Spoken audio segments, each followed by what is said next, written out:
All right, what is up, folks? Welcome back to another episode of the Help Me Understand podcast. Per the usual, I'm your host, Coach JK McLeod, kicking off episode number 263 of Help Me Understand. Thank you so much for being here. Going to start things off with taking a moment to express gratitude for your choice to press play on the Help Me Understand podcast. I know that you have other podcast content that you most likely consume. So I'm super appreciative of you being willing to include the Help Me Understand podcast in your listening queue. Also, shout out to those of you who either reached out, tagged me, or in some way, shape or form informed me that the Help Me Understand podcast was in your Spotify Wrapped to, for lack of a better way to put it, wrap up the year. I truly appreciate that. As we are closing out 2025 and going into 2026, I am going to be spending the majority of the month of January really just kind of fleshing out some different ideas for formats for the Help Me Understand podcast. For the majority of 2025, the one thing that I have stood pretty consistent on has been getting an episode out usually most Tuesdays and having that episode be fitness and or nutrition adjacent, as the term that I choose to use. And I'm not 100% sold on keeping that same exact format. There are a lot of different areas that I'm interested in that I will get some suggestions on different topics to cover and things like that. I've even considered potentially have the Help Me Understand podcast be one that is specific to just talking about all sorts of different topics, and then potentially even starting a different podcast that is solely for fitness and or nutrition content. And also then I start having the conversation with myself around where exactly are you going to create the time to do that? Because I certainly have no shortage of other areas that I believe are a much higher priority for myself and the people that I care about right now. So I'm just sharing that. Essentially, I'm sharing that because if you are a listener of the Help Me Understand podcast and you have suggestions, feedback, opinions, that's truly reaching out to open things up to your opinions and your feedback, feel free to reach out to me and let me know what's working for you, what's not working for you, what would be helpful, what would potentially be impactful going into 2026. So again, my commitment for myself, the promise I'm making to myself is that by the end of January 2026, I'll have a pretty good handle on the structure that I'll use going forward for the rest of 2026 for the Help Me Understand podcast, or potentially a spinoff. We'll just kind of see. All right. So with that being said, I'm jumping on here real quick. And when I say real quick, this time I actually mean it, because I've got another call that I need to be on in exactly 6 or 7 minutes. I think the 6-7 thing's probably going to play itself out pretty soon. Once my age bracket has jumped onto that, it usually becomes not cool. So within the next about 6 minutes here, I need to be on another call. So what I want to share with you today is answering the question for yourself: how many of the limitations that you currently have in place are self-imposed? And let me give you a couple of different angles of context on where this is coming from, or a couple of different perspectives where this comes from. First, around this time of the year, I am always reminded of probably my favorite Zig Ziglar story that he tells. And I've talked about this a few times over a number of years. My dad introduced me to Zig Ziglar way back in the day, and I've been really a fan ever since. And the story that he talks about is the story of the Christmas ham. And I always, when I tell this story, will throw out the disclaimer: I am going to mess up some of the details, and just it is what it is at this point. But the way that the story goes, as I remember it, is that there's a guy who notices that his wife, as she's putting the ham into the oven, cuts off the ends of the ham. And he just notices it seems like just a little weird. It's like, why are we cutting off the ends of the ham before you put it into the oven. And she says, well, I don't know, that's the way that my mom has always done it. That's just how I saw her do it. So that's the habit that I picked up. And so then at some point, they end up over at the mom's house or his mother-in-law for Christmas dinner. And he sees her do the same thing. And he asks her, hey, I'm going to believe that back in the day, he probably said, help me understand, right? It had to be the case. So he asks, hey, can you help me understand? I've noticed your daughter does the same thing. She cuts the ends off of it. And then you do the same thing.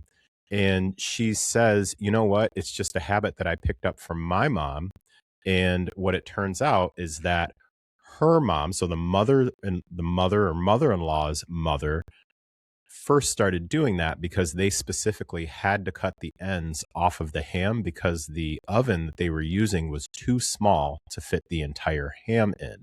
So, unbeknownst to the mother and then the daughter, they had been cutting off the ends of this ham because of some assumed limitation that was no longer in place. So that's one of the angles that I think about as I kind of wax philosophical on different things, is how many particular limitations or even habits that we have in place that aren't specifically needed to be limited any longer. How many things are we downsizing? How many really dreams and how many goals are we kind of minimizing because of some assumption or some self-imposed limitation that may no longer be true? We're in a different place now. So that's one of the things that I look at, one of the angles that comes to mind. Another angle that comes to mind, which is really more regularly kind of comes into my flow and my world in interactions that I will have, is having conversations and back and forth with folks about figuring out how to implement things, whether it comes to their training, whether it comes to their nutrition. I would say most of the time it's their workouts, and especially getting in walks and getting in things like basics like water, enough water consumption. And I don't tend to default to, well, you just got to suck it up and get it done, like just figure out a way to do it. I will typically try and get an understanding of, well, walk me through an average day, not your perfect day, walk me through an average day. And in a recent interaction that I was having with someone, we were talking about just a foundational basic of trying to get in, for this particular individual, it was 100 ounces of water on average in a day. And as I'm having this conversation with the person, it's somebody who works from home, and they do a lot of Zoom or Teams calls with potential clients and also their other members of their team. And when they do these Zoom calls, one of the things that just happened to come up in conversation when we were talking about water consumption, and one of the things that they mentioned was throughout the day, they just find it very difficult to get their water in throughout the day. So they felt like they were just needing to like chug it at night just to hit the number, which I'm usually not a big fan of. I typically want to figure out systems for these sorts of things. And what we uncovered was a self-imposed barrier that they had to drinking water while on camera, like I am now. If you happen to be watching on Spotify video or on YouTube, and I do have to wrap this up soon, but they had created this limitation of drinking water. I'm actually going to, I've got one of my daughter's old Awala cups here. So they had adapted this particular limitation that they couldn't drink water or have a drink while they were on a call, because they assumed that it would be seen as unprofessional. It would be something that was just way too casual. And so I asked them if they could help me understand where that came from. Is that something that they've received previous feedback on or anything like that? And to this day, this interaction was last week, and still they have no idea where they came up with that particular belief. So they had created this entire scenario that if they were to drink water or basically drink anything while they were on camera, it would be seen as unprofessional and just way too casual, and they weren't allowed to do that. Now, I haven't heard back from the person as of yet, And also, I asked them, go ahead and give it a shot.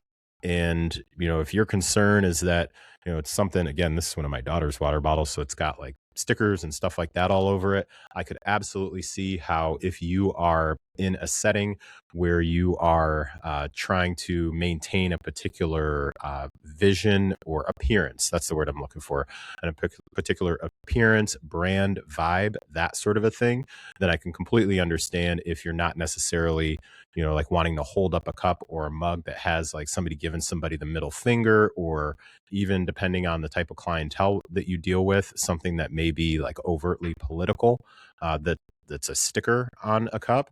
However, uh, I would be somewhat surprised if you were in an environment, regardless of the level of professionalism in the environment, where it would not be appropriate for you to periodically pause to take a drink of water. And somebody may be listening to this and be like, dude, nobody thinks like that. And also, I have to tell you, there are particular folks who sometimes will put in, again, these self imposed limitations, these self imposed barriers. It's these scenarios, these stories that we create for ourselves that may be based on nothing that's actually happened, or it could truly be based on at some point back in the day, a couple of years ago, you had a boss that gave you feedback about a particular thing that you do or that you did, and you've just always held on to that. Very quickly to close out, I was having a conversation with someone a few months ago who I had noticed their training was becoming inconsistent for them, for this particular individual. This is someone who religiously was getting 4 training sessions done every week without fail. And then what I started to see was we were slipping into 2 to 3.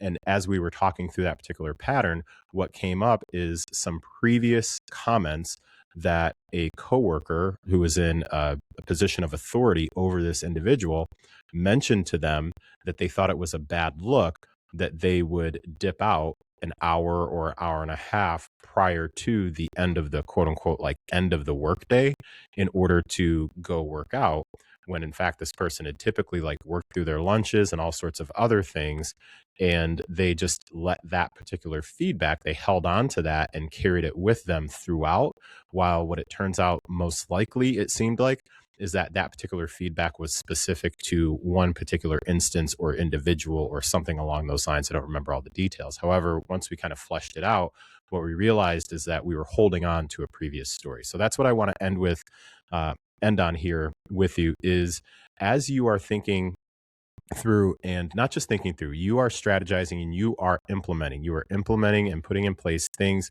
to take care of your habits. Eat well, sleep enough, exercise regularly.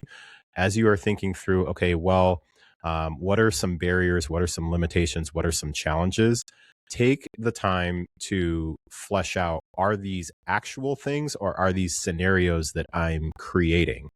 Or are these things where I had this one thing that happened this one time about 3 years ago, and then since then, I've just decided that it's not possible for me to do this thing. So that's what I'm going to leave you with. Going to have to wrap it up here.